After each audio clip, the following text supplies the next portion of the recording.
Give it. So we were talking before the tape change about Alias Smith and Jones, a show you created, and then once it went to series, things changed. Roy Huggins was brought in, and you're talking about the transition. Well, there were philosophies, and Roy had one which there were only two periods in television. One is now, and one is just post Civil War.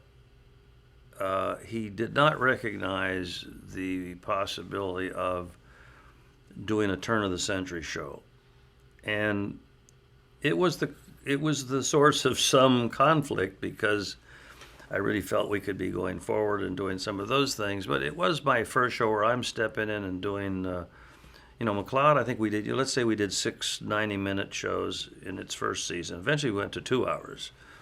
But in this particular thing, we're going to be doing 22 episodes or whatever, and right out of the box, and there's no prototype beyond the pilot, and that was, an introductory. It's based on a true story, by the way. I had found in Haran's story of the Wild Bunch. It turns out that an attorney general said, if you can't lick 'em, join 'em, and we've got these outlaws that are running amok, and they actually went to make a deal with Butch Cassidy to grant him amnesty if they would offer him a job with the Pacific Electric Railroad Company. And he agreed to meet him, and some kind of a dust storm came up, and the Attorney General was 2 days late. Butch said, to hell with him, and he went off and robbed a train. And I used the amnesty as the footprint of the show. That is, we want to offer you amnesty, but we don't want to look like idiots, so you got to be good for a year. Don't do anything wrong, and we'll forgive all your crimes. And he said, well, that's good. He says, there is one catch. You can't tell anybody about our deal. So he says, so you mean, meantime, everybody been trying to collect the reward on us and shooting us? Well, there's ups and downs in every deal. So that was our concept. I didn't completely, Roy, wasn't ready to throw out that period of the West that he loved and enjoyed, and he loved telling certain stories over and over in various forms. You wouldn't recognize them if you just were sitting around watching, but if you looked at the structure, they had a great similarity to them. And I for the first half a season couldn't get a script assignment on my own show. That changed, but also very soon I wanted to expand and do some other shows where there was going to be a little bit more control. And we somewhere down in the critical period of like the second year, Peter Duell shot himself. I think it was on Christmas Eve, and I don't think he ever realized how much he was loved. And I mean, we went to Catalina once, and kids rushed up to him and surrounded him, as I had seen done when I was a child with Roy Rogers. And I mean, he wanted to do something else. He wanted to do something very important. And being a cowboy star, he didn't realize how he was loved and how much, what an opportunity he had. But he was the one that was unhappy, and we lost him. And Roy had tried to sell a show with Roger Davis, and I'm forgetting what the name of it was, but Roger had just done an episode of our show as a bad man with a gun or something, and they wanted to bring him in as to replace Peter. And I left the show at that point and went on to my next, learning experience. I used to think at Universal in terms of semesters. I started with Gene Kuhn, who just was without fear. He was just a great writer. One of the things that worked so well for me is he hated to go to the stage. And I enjoyed it. I liked to get up from the typewriter and go down to the stage. So I got to do a lot of producing when I was an associate producer or a story editor. I got to really get into the nuts and bolts and find out why we had to change the script and things like that. He on that particular I lost my thought. Wait a minute. where were we? We were You're talking on- about Universal being like semesters. Oh yeah. Okay. So on my first show, going back to Take Steve, I got a chance to grow and learn a lot about the nuts and bolts of producing. So I worked with Gene Kuhn, and then the next season I worked with Leslie Stevens. And Leslie Stevens had a Tony from Broadway for Marriage Go Round. He had done a couple of really, really big shows like Outer Limits and a rodeo show. He was a big creator in his own right, and he was on the lot, and he was one of the guys. And I learned from Gene. When it came to producing and working with actors and directors, Leslie showed me a whole new. I got a whole new instrument working with him. Then right afterwards, I go to work with on the pilot with Frank Price, and Frank Price had done matinee theater. He had done all kinds of things. So by that semester, I was with Frank Price. The next semester, I'm with Roy Huggins. And every one of them had their own bag of tricks. It's how you fix a show, how you turn it around, how, directors will take what you give them, and it's not always what's on the written page. You got to improvise, or sometimes someone would just miss the point, or there's so many mistakes you can make when you're making a show, especially on a 6-day schedule or a 7, which is what we really had in those days. So you get this film, and in many cases you're rewriting it, you're recutting it. You say, well, you can't go out and redo it all. It's not the movies. You might do a pickup shot or two, but you learn in the cutting room. And every one of those guys had tricks and marvelous approaches to how to make these things work. And I learned from every one of those guys. At this point, I'm learning so much that I'm really. I know how to fix a show, even if when you first see it, you want to disown it, and there are films which we would hide for a whole season, and every time we were within proximity of where we could do a pickup shot, we'd grab it. And these are things you'd want to send to UCLA.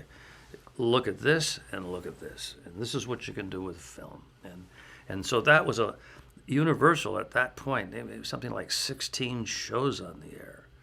I mean, it's that lot was. They called it a factory, but it's a bit of a disservice. There's such talented people there, all doing really good work, and to be in your first 4 or 5 years in the business, to be put with each one of these. I mean, you could imagine if you could give college campus opportunities like that anywhere in the world. I had that opportunity, and it was just great. Chronologically, what came next? Was it Cyborg, $6 Million Man? $6 Million Man was a failed pilot. It was called Cyborg. One day, I'm sitting with Michael, and Frank Price calls me, and he says, you have a new show. And I said, oh. He says, but you can't say anything yet because the people who did the pilot don't know that we're going to go off in another direction. And so I sat down with Frank, and we, in like a page or two, just re-examined where we were going, what went wrong with the other one. And I went off to a cabin I had next door to Dennis Weaver and wrote the pilot for the $6 Million Man. And added in a lot of the other things that he could do with the eye and found ways, do the running so that it would look fast with so that then started a whole new adventure and started a relationship with Lee Majors. Now that began as 90-minute movies before it went to a weekly series, right? What they decided that they wanted us to do was 3 90-minute movies. I wrote the first one, Michael wrote the second one, and they were working on the third one when we got my suggestion was they wanted to go to an hour series. And I said, if we're going to do that, why don't we get to those scripts and get those developed instead of wasting time on another 90? And essentially, that's what they did. But I had to go back over to Hawaii to do a McLeod. That was kind of a key show, and In the meantime, I had a little falling out with Mr. Price over something or other, and he brought in Harv Bennett to come on that show. Harv, who had done, he did a couple of shows over with Aaron Spelling. I don't remember what they were now, but he came over, and Harv did a terrific job on getting on the hours. I was not totally crazy about getting back in the hour business because I had been spoiled by these 2-hour McLeods. And you're making movies, and you can hire anybody you want. Maybe we brought in Lee J. Cobb. Top of the show on an hour show was $2,500 for an actor. Top of the show on our 2-hour shows was $7,500. I brought in Lee J. Cobb for one day to do the episode that introduced Jacqueline Smith to the world. And, I mean, they were movies. Getting back to $6 Million Man for 1 second, there was a theme song for the 2-hour movies. Was that your first foray into doing the themes to your shows? You had the song, I guess Dusty Springfield sang it. It's Dusty Springfield did such a brilliant job on that. That's the only thing that really upset me was that Harv's first thing was to bring in a sort of a conventional theme. I thought her theme on the 90-minute movie was terrific.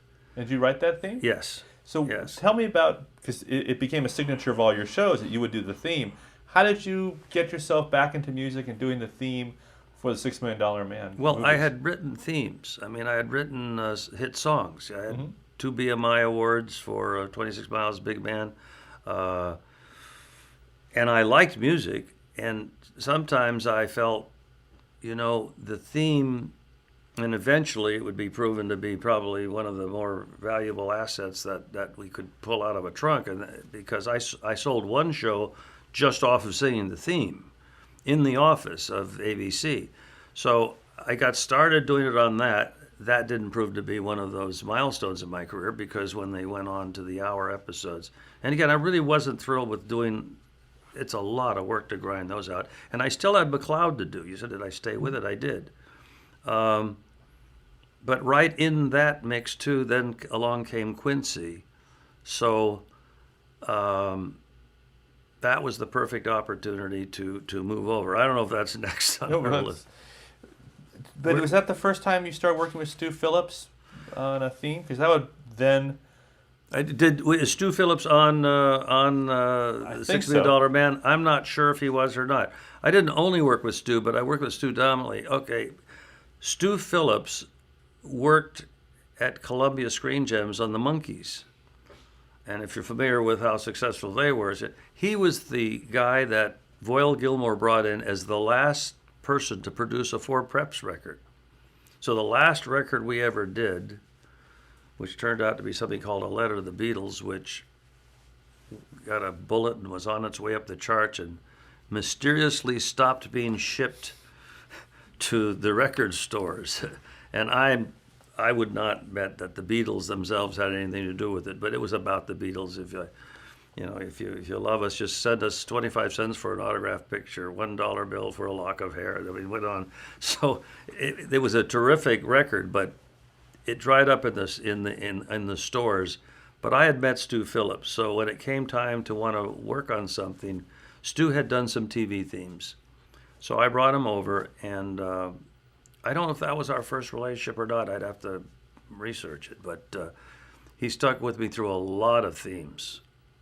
What was your relationship like with Lee Majors? Was that where you first got together and then drew on that later on for The Fall Guy? Lee was a pal of Frank Price's. Frank liked him a lot. He had a lot of respect for Lee, as more than I say this carefully, not just an actor, but as a having producing talent and good ideas.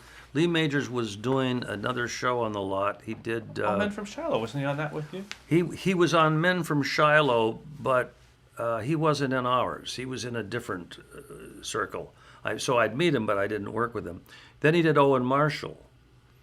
So, again, the circle continues. And when it came to do the $6 Million Man, Frank had already hired him for Cyborg. So I inherited him. I think I brought Richard Anderson aboard, and the rest of the the colors for that series. And we did the first two 90s, and that sold the series, and that was the extent of my involvement with it. I want to touch just very briefly on Get Christy Love, which you came in to save, which may be the one and only case of a blaxploitation television series. That was a strange show.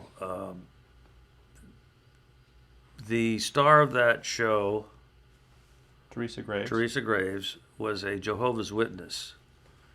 And I was introduced to her and told that she had a few rules. And now, my background is Mormonism, and every once in a while, someone will come out and take a pot shot and says, any of these Christian fundamental groups or whatever, they're nuts, or they're this, or they're that. And once in a while, there are sects that go way off the page and embarrass everybody else. But I was given a set of rules that were difficult. And one of them was that one of the things, you're not allowed to celebrate a birthday or a national holiday like the 4th of July or this or that or the other. And she couldn't go undercover. And it's an interesting fact that I had trouble dealing with the fact that she couldn't go undercover as a police officer, because they said, that is lying. You're not telling the truth. So I got in a little trouble because I said, but what is acting? You're not a cop. You're pretending to be a cop. Now, why is that different than going under? And it got to be so. So I found it very difficult to develop stories because I just didn't know where to go with that one. But I put Jack Kelly in the show. We made some good episodes, and tough time slot. But Frank Price used me in those days as a little bit of a fireman, as with $6 Million Man. If something he believed it could work, and you have a shot at fixing it. And I had done a decent job on fixing McLeod because it had been on the verge of cancellation. So I took certain values and theatrical elements, which maybe I learned as a kid, maybe I didn't, but certain values that I thought worked, and tried to apply them. If they didn't always work, I think I could say that our batting average was pretty darn good. So anyway, we went on next to. Let me ask you a quick question. You said you were brought in on as a fireman. What was it that was wrong with Cyborg that you had to come in and fix? That was a pretty strong pilot. The network didn't like Cyborg. They didn't buy it.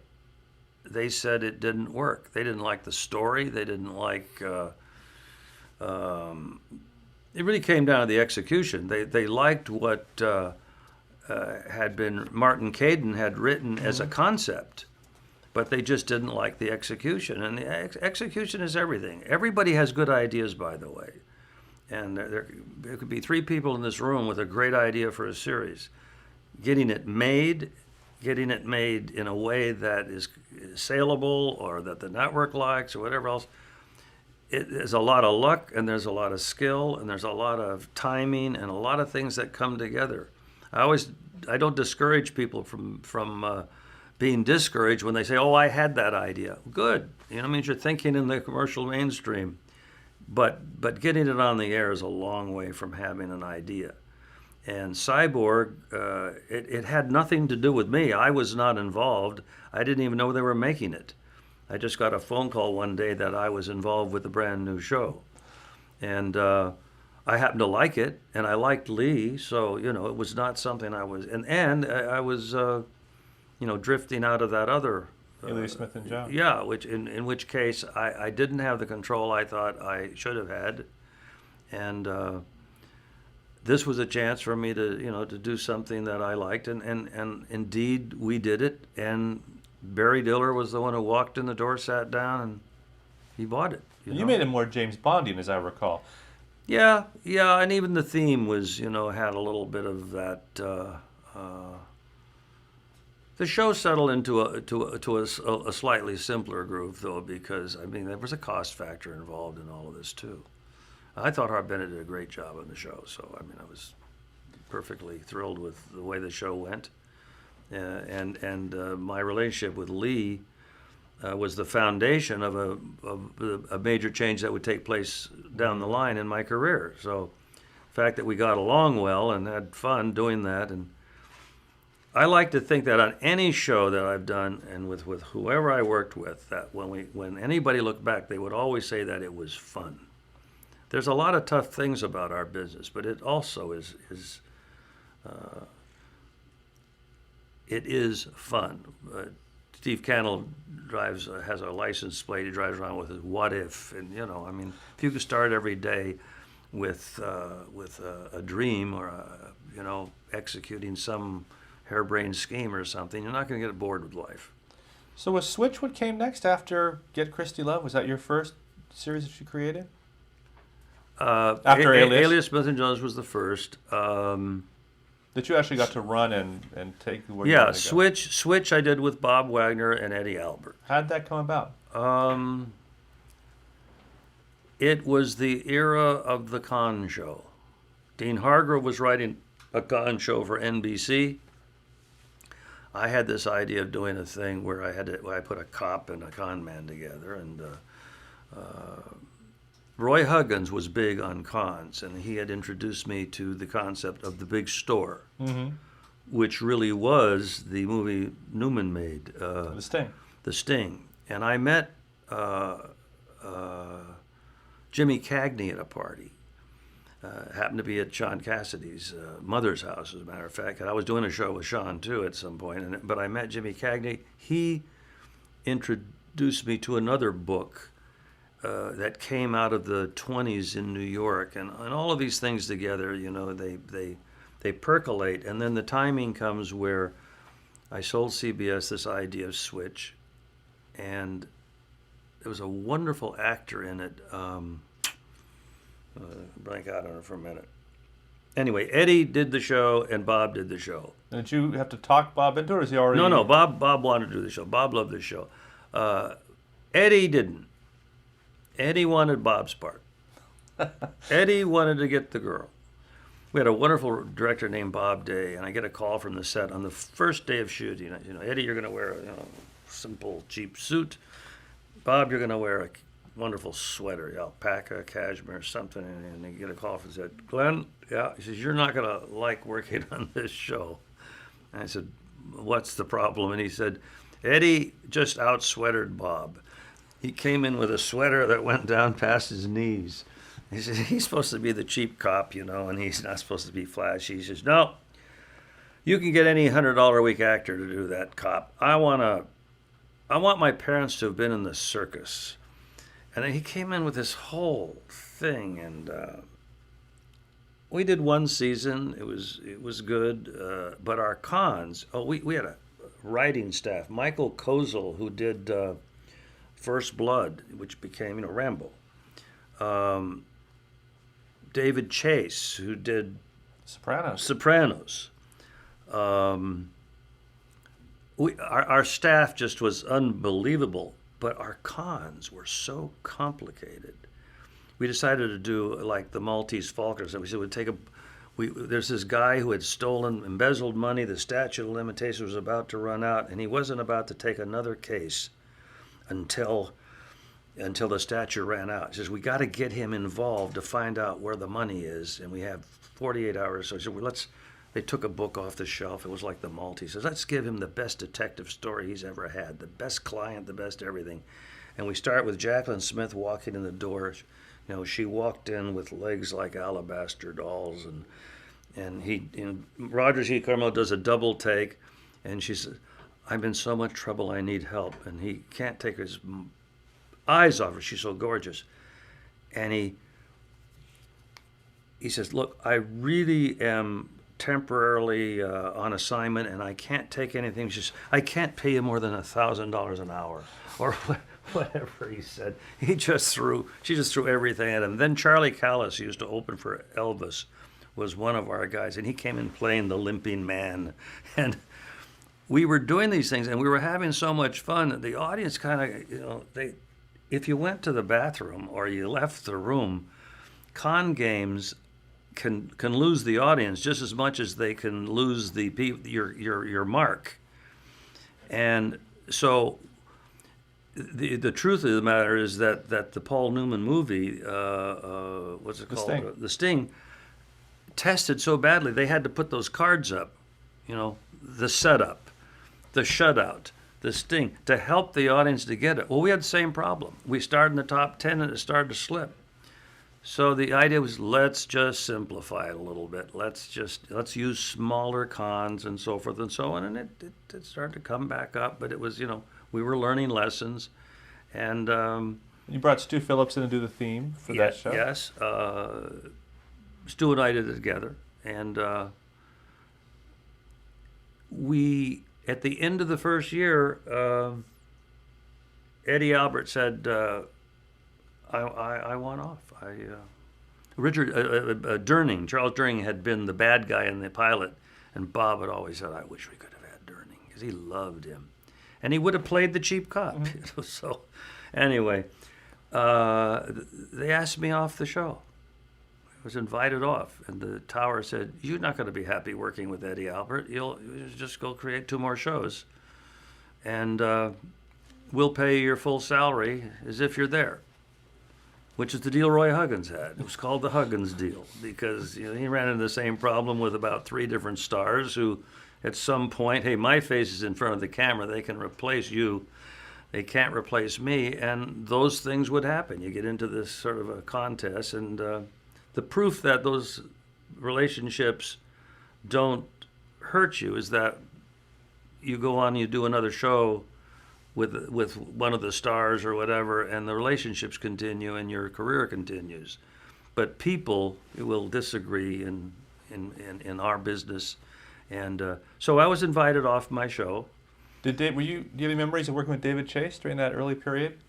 Just day to day, working on scripts and things. Yeah, very talented, and Kozel is one of the brightest writers I ever worked with. He wrote a great switch, and it was all about getting your mojo centered. I just admired his characters and things. But in any case, that experience gave me a new contract with Universal in which if I create a job for myself, I'd like not to be asked off of it. And so it was the Huggins thing that it had happened to him with 3 major stars. And That happened to you again too, but we'll get into that. So that's probably the next one we're talking about. Let's talk about Quincy and how that came about. The very first forensic show on television. That's a show that everyone said we couldn't do because, and the truth of the matter is, Jack said he had gotten 80 scripts because he had just left The Odd Couple. The Odd Couple, and everybody thinks Jack's funny. Jack's funny when Neil Simon's writing. He can be a handful other times, but very talented actor, obviously, going all the way back to some of the great early dramas in television. And he wanted to do a doctor show. He had a thing about doctors, and he really liked this script. It's the best script he had read. And Lou Shaw had come into me with an idea for something, and I had always thought that we should work in this area. He had the name Quince on a piece of paper and a character. I liked the word Quincy, and for no other reason than Quincy Jones is one of my favorite people, and I thought the name is lyrical, and I always thought names were very important in a television show, and labels and things like that, and quick audience identification. We did a script on our own. This was not bought by a network. Nobody was buying this. We sat down. The studio said, "Go ahead and write it." But you pitched. Was it Frank Price who said we want to do a show about a coroner, or did No, you no. have the idea about doing a show about a coroner? He said, I told him what I wanted to do, and he said, I've always felt there's a great series in that, but we've never been able to lick it. Okay, I mentioned to you that I felt I had developed at least a style, and my style was that you could, if you infused it with a certain amount of humor, you could present subject matter that maybe otherwise would not be thrilling to the audience, or there might be a turnoff. What happened here was beyond belief. We That's me. This must be lunchtime. We write the script, and we write it for someone like Bob Wagner, and it's a true story. Bob plays a swinging young doctor. Women love him because he's a doctor. Unfortunately, they find out that he works with dead bodies. He only works with dead people. They're not as attracted to him. But we got a scene on the boat where he lives, and it's a beautiful thing like this. Bob comes to me and he said, "You can't tell anybody that you pitched this to me because I'm getting out of my contract." And he said, I'd love to do it, but I really want to get out of here. So we offered to James Earl Jones. Now, James Earl Jones is quite a contrast to Bob Wagner. And James Earl Jones is a Great White Hope, all these terrific things. He wants to do crib death and things that are very, gutsy current topics. And we said, fine. But he says, I won't do an hour show. And the studio wanted the option to go to an hour. And this again was for the mystery movie. So they can't make the deal. So then someone says, what about Jack Klugman? Well, everybody's been pitching Klugman, and he doesn't want to do anything. He reads it. He says he has maybe 2 notes, and it's the best writing he's ever seen. Everything's wonderful. We bring him aboard. We shoot it. And we take it, and it's Erwin Siegelstein's first day on the job at NBC as the new president. And the story dealt with a couple of missing checks in the city of Los Angeles, which is a true story. And he looks at it and he says, well, of course, the story's ridiculous. No one's ever going to believe that 2 checks disappeared that were worth hundreds of thousands of dollars, and boom, boom, boom, boom, boom. And I think he's kidding, by the way, as this is going down. And he says, and we can't possibly do a show about corpses. And they said, well, we've already committed to 13 with Jack Klugman.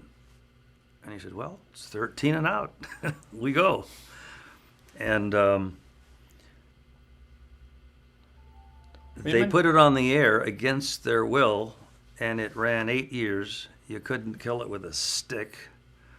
Well, you mentioned 13 commitment. It started as a 90-minute series of movies for the mystery movie. When was the decision made to go from the mystery movies to the hour-long series? I have to think about that for a minute, because that's right. It was for the mystery movie. At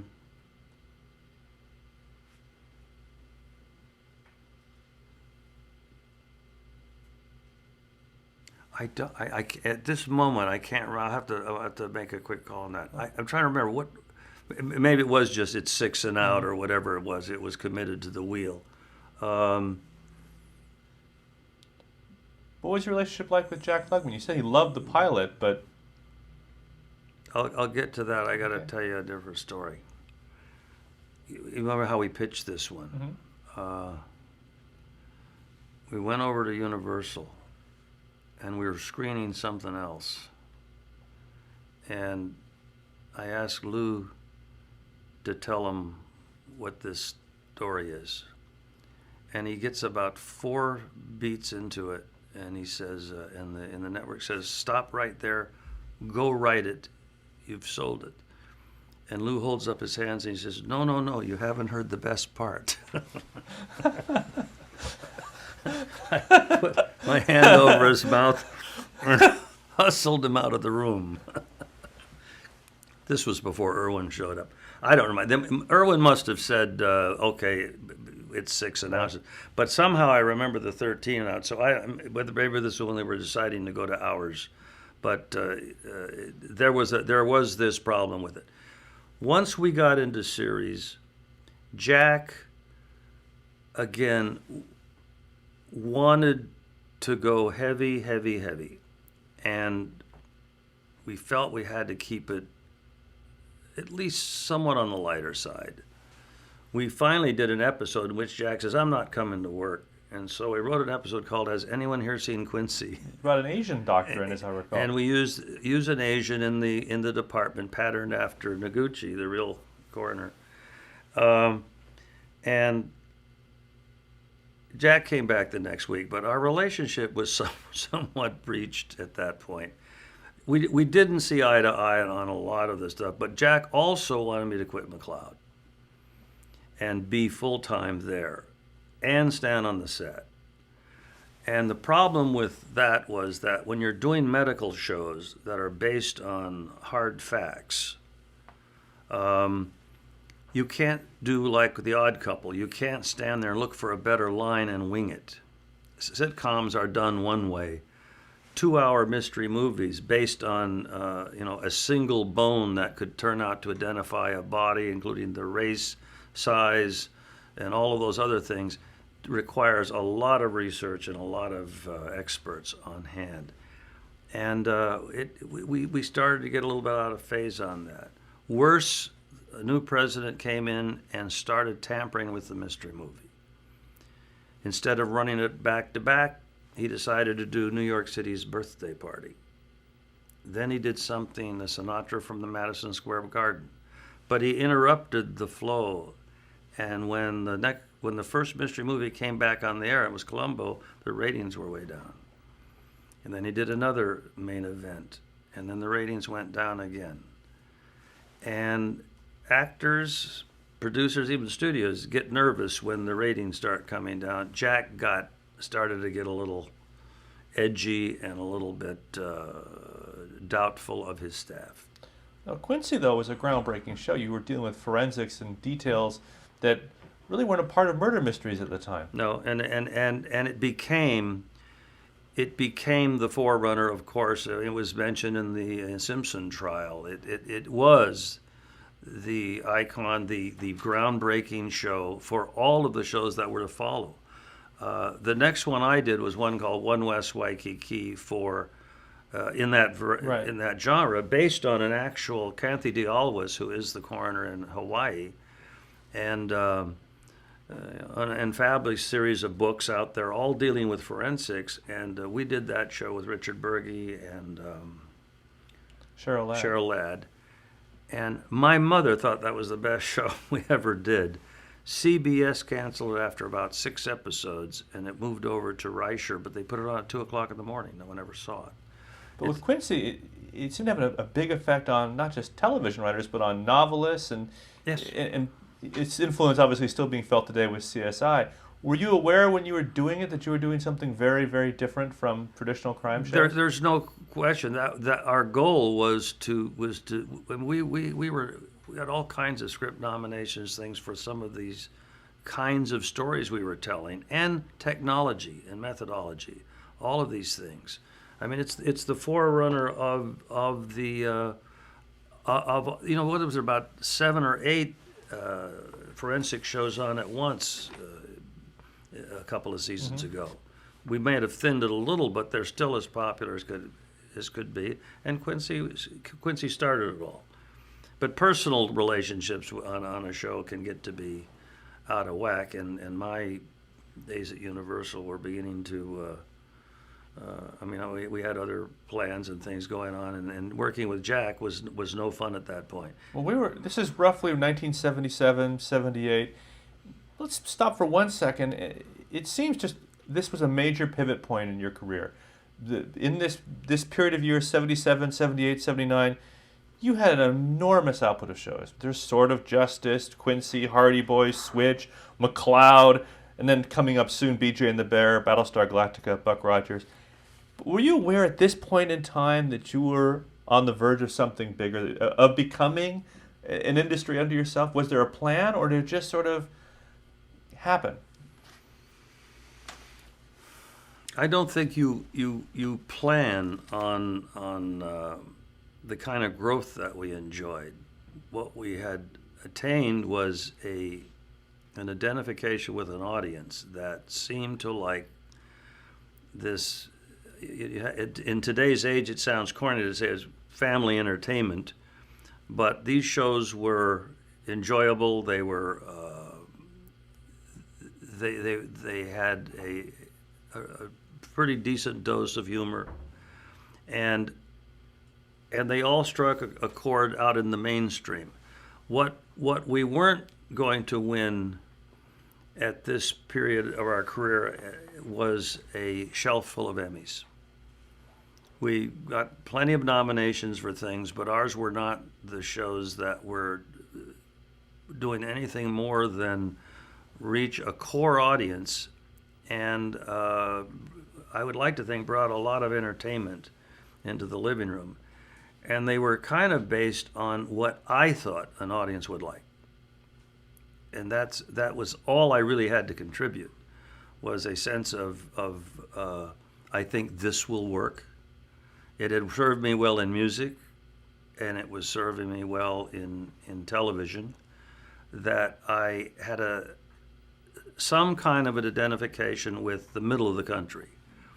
I learned lessons by watching too. When I was a page at NBC, the braid they called it, was Al Burns, who did a show called He, She in New York, and with Jack Cassidy and Paula Prentice and things. I mean, it was a tremendously well-received show, critically acclaimed, and funny, but very New York and maybe coastal, maybe too.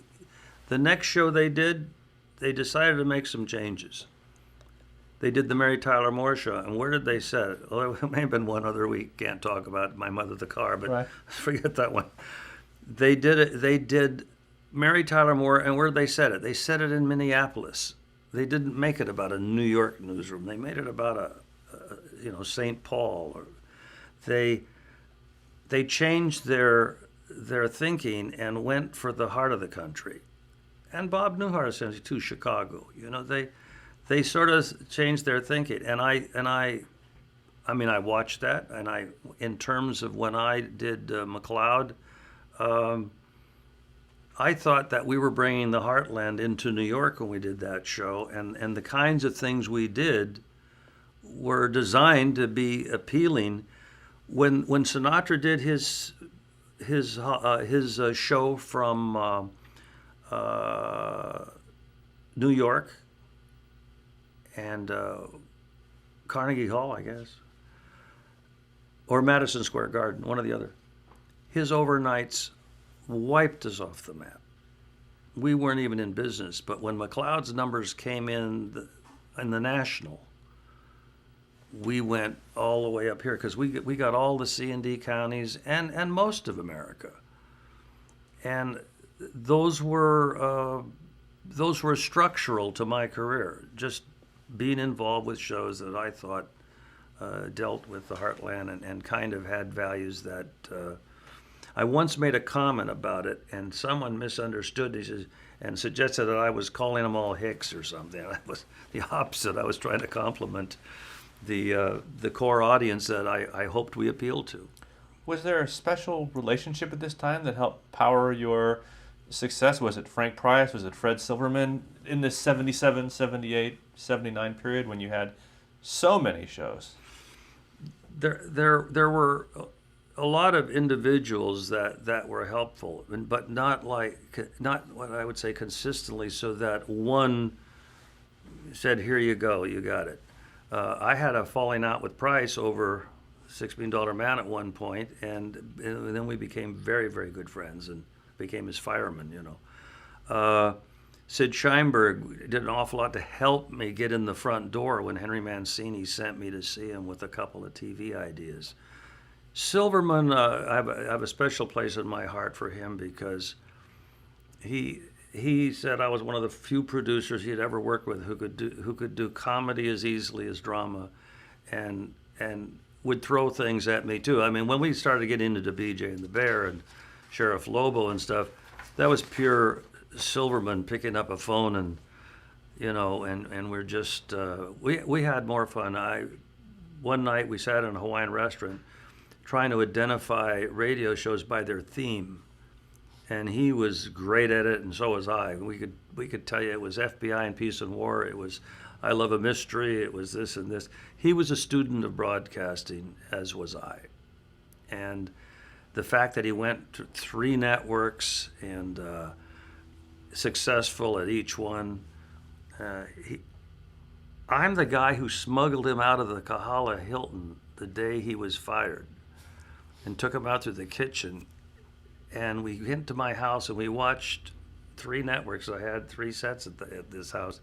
And we watched all of the networks treat him great but his own. And it was both painful and educational. And I love the man. I think, he really made a huge contribution to television. And he loved it. It's because he loved it. And I guess I'd have to say the same thing. I mean, I love the line from from Patton when he's looking around at all the dead bodies and the flies, and he says, he's looking around. He says, "War is." He says, "I love it." He says, "God help me, I love it so." And you can feel about television that way at times. I mean, it sucks everything out of you because everything's a deadline. And you're trying very hard to rise to the expectation levels of the audience and your studios and your stars. But I don't think you set out to say, I want to become an icon or I want to be the most successful of this or that or the other. You do sometimes keep an eye on someone else out there, though, who, where you might get into a contest with some major, says, I'm going to wipe them off the map with this show. I don't think so. Let's take that bet and go at it. And you can guess of the 3 or 4 top guys in town who I might be talking about. But competition's fun. We're going to jump over a couple of shows, Sort of Justice and Hardy Boys, unless there's something you Sort of Justice was just a giant mistake. The show was good, but I hired a new writer to come in, and he didn't realize that you're not supposed to just take the first cut and run it over to NBC. You're supposed to fix it. In this case, we had put temp voices in where the lines were wrong or we needed another line, did all this stuff. He took it and ran it for Fred Silverman. Fred Silverman not only said I didn't like the episode, he changed our time slot and virtually took us off the air. He says, play out what you got left. And it was just a rough cut. Fred at that point was not used to seeing rough cuts. You brought Fred something pretty polished. BJ and the Bear was your next big show, I think. There was Hardy Boys, obviously, in between. But how did BJ and the Bear come about? So a young guy that Fred fired at NBC named Dick Lindheim. He was head of research. And they didn't hit it off in some meeting. And I gave him a job as a producer at Universal. And he came with 2 8x10 cards. And he may have given me these before he came across town. If in a career that's lasts as long as I have, knock on wood, chronology sometimes becomes either improbable or impossible, understand that this stuff comes fast and you don't always remember the exact order of events. But he gave me 2. One was about a trucker because he felt, trucking is so generic, again, to the heart of the country and to our economy and to everything. He says there's a good story, there's a good trucker series in there. And the other one was Sort of Justice. It was, I don't know that he called it that, but it was about dealing with people above the law. And we really did the Count of Monte Cristo there. A guy's in prison falsely and then comes out. And so that show, Sort of Justice, started that way. We put it on the air. 1 screening at NBC, and they canceled it. It's too bad. It was a show that had some legs. It could have done well. BJ, that was fun to record, by the way. They do the theme song with Greg Evigan? Greg Evigan sang the theme, and I had the Blossoms, who are 3 great blues singers, and they that was I'm not sure I did that one with Stu. That might have been with a different composer that I worked with. I would get a melody in my mind, and I would come in and I would try to sketch it out as best I can with my limited skills when it comes to putting paper to pen. And then, in my mind, I always hear the chords I want and what I want, and I play limited guitar, and some of these themes go beyond my chord competence. So and then in a good collaboration, there's no such thing as purely equal. You could have a script where someone brought you a cup of coffee, or where someone gives you the whole key at some point. I mean, there's a song called Big Man, and it didn't have that title. I talked big yesterday, boy, you ought to see me now. And Bruce Spelling came in and says, the biggest phrase at UCLA is big man on campus. So that's very important to that collaboration. So people who try to collaborate, well, I wrote 4 more lines than you did. That's not the issue. The issue is, do you get along? When we did the Battlestar theme, I knew the main theme I wanted, and he wrote it down exactly the way I wanted it. And then he wrote this great reprise, release. Da, da, da, da, da, da, da, da. It's been recorded by more symphony orchestras. I'm so proud of it, but it was a great collaboration. Stu was great at, you could talk shorthand. And so BJ's theme was special, and we did a spin-off of that show with The Eyes of Texas. Same principle. He sang it, the girls backed it, got the University of Texas to let us use it. It did not go as a series, but it launched another one of my obviously, actresses. There were comparisons between BJ and the Bear and Every Which Way But Loose at the time. How did you deal with that? Actually, my impression, my recollection was that Every Which Way But Loose either came after it or concurrently. There was no influence there. That picture was much closer in spirit to Smokey and the Bandit. Mm-hmm. I mean, that was the era of Smokey and the Bandit and trucking and I mean, that's probably why I got the card from the head of research at NBC. But you could look at a calendar and see where that came out. But our monkey was patterned after Bear Bryant, the winningest coach, right. And with the hat and the whole works. I don't know about the rest of that chronology. Now, obviously, Greg Evigan and you must have hit it off because he became your go-to guy for series for quite some time after that. You did 3, I think, series with him. I used him several times. He did Grease on Broadway. He's a very talented guy and very likable. I think NBC ruined BJ because it was a great anthology. Every week was a good story. And then they decided to do an episode. Michael Sloan was working with me at that time. It was called BJ and the 10 Lady Truckers or something, 7 Lady Truckers. And Fred fell in love with the idea of those lady truckers, and it took it from being an anthology to, I think that show had a lot of more potential than when it got off into that narrow bandwidth. And Sheriff Lobo, which was a spinoff, how did that happen? Was that Fred Silverman's influence again? Well, it was Fred's influence. That was a hysterical spinoff. That's one of the funniest things in the world. And there's some episodes that came out were funny.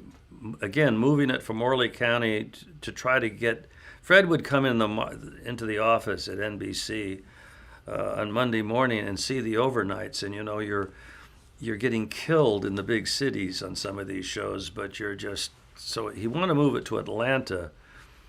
Whether or not that was going to be the cure-all, I don't know. But when we moved to Atlanta, I don't know if it did as well. But it was a fun show. It was one of the only times in the history of television anyone's done a pure 1-hour comedy. You had Frankie Lane sing the theme, didn't you? Yeah. Did you write that ballad? Yes. Well, we grew up with Mule Train, and what else did he do? It's all those great ballads he did. So yeah, that was fun. And I directed the main title because that was, about 80 cars, built up like a Christmas tree, with Frankie singing. Yeah, that was fun. Now, Frank Lupo worked on that show, didn't he? Did you have much of interaction with him? Frank Lupo, I gave his first script assignment to and immediately hired him, and we had a very long run. We had a falling out on BJ. There are lessons you learn, and it doesn't mean that they're going to be eternal. But Roy Huggins used to look at a cut of a picture like BJ, not BJ, Alias, and it would start out with a lot of pretty good jokes. And the second time he'd say, that's one too many, and he'd cut one. Then he goes a little further and he cuts another one. And every time you run the picture, and he'd run it, every night, and then the editor comes back with the changes. And by the time, there was a big punchline at the end of one of the shows, and when we got to it, I said, never mind, cut it. He's going to cut it anyway, so cut it. And they all looked at me, really? And he says, because we thought you were going to fight for that one. Well, there was an episode in which Perkins is on a jet plane, and I said, if we do that joke, we've totally lost the series because it's totally unbelievable, it's totally ridiculous, and we've got to fight for the honesty of the series, especially an hour. And Frank Looper never forgave me for taking that joke out of the picture. It just seems like you worked with so many people who would go on to become major showrunners themselves. Michael Gleason, Michael Sloan, Frank Lupo, just to name a few. Well, I already gave you the formula. But were you did you see yourself as a teacher in a way? Did you know you were creating had the farm team for future television hits? Lee, I gave you the formula. I went to school with each one of these very accomplished, very talented people. If I was smart enough to learn from them, and then I hire a Frank Lupo, he's going to sit with me every day while I'm cutting pictures and while I'm fixing or doing what I think needs to be done, or the director did this wrong. Directors are always at fault, and they get 6 days, and we expect a movie product. If they don't learn from me what I learned from someone else, I mean, I can't take credit for teaching them things I learned from the Roy Hugginses of the world, or the Gene Coons, or the Leslie Stevens, or the Frank Prices. That's the way it works. And it's very frustrating when you get a guy and you have him where you think trained, and suddenly, Cannell makes him an offer. And suddenly all of your tricks are across town. Usually we have them killed if they try to leave. We should probably stop that.